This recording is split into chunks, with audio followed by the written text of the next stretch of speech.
Hello everyone मु Priyanka I mean Randhna Ruchi YouTube channel को समस्त को स्वागत करुच्ची।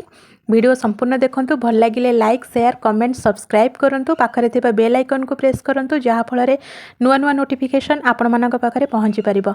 चलंतु आरंभ करिबा आजिर रेसिपी। आजिर रेसिपी होची आलू सैंडविच। खाइबा को जेमती स्वादिया बनैबा भी बहुत सहज, केवल जलखिया नुहे दिन में जिते बेले सुविधा हे 5 मिनिट रे एई सैंडविच बनैकी खाई परिबे। मसला आलू प्रस्तुत करने कढ़ई रे 1 चामच तेल दबा। तेल गरम होला परे कटा पियाज पकेबा। पियाज जारी हवा पर्यंत ताकू टिके भाजी नबा। पियाज जारी हो गलानी, एबे सेथिरे कटा कैप्सिकम पकेबा। ताकू 2 मिनिट पर्यंत भाजी नबा।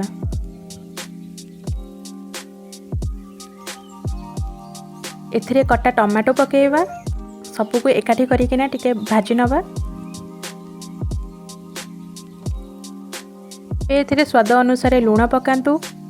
आधा चामच लंका गुंड पकांतु। 1 चामच हल्दी गुंड पकांतु। आउ किछि गोलमरिच गुंड पकेकी सबको एकाठी गोळै नियंतु। को कवर करके 1 मिनिट पर्यंत सिझिबा पई छाडी सिझेकी रखिथिबा आलू को पकांतु। आउ से मसला सहित भल भाबरे मिक्स करि नियंतु। देखि पारुथिबे हमर अति स्वादिष्ट आलू मसला सैंडविच पई प्रस्तुत हे गलेनी। मुझे व्हाइट ब्रेड नहीं, आपण मैंने चाहिए ब्राउन ब्रेड नहीं पारे। ब्रेड उपरे किसी सॉस स्प्रेड करे नियंतु। आ बनैथिबा आलू मसला भी से भाजी रखिथिबा कैप्सिकम टमाटो दे पारिबे। नहेले आपण मैंने चाहिए कंचा टमाटो कंचा कैप्सिकम कंचा पियाज दे पारिबे। या उपरे मु एबे गोटे चीज स्लाइस देइछि। तापरे आउ गोटे ब्रेड नियंतु, सेथरे मते सॉस को स्प्रेड करे नियंतु एवं ताकू ता उपरे रखि नियंतु। ब्रेड को सेकिबा पई एबे तावारे 1 चामच तेल गरम करबा। थरे बटर पकेबा।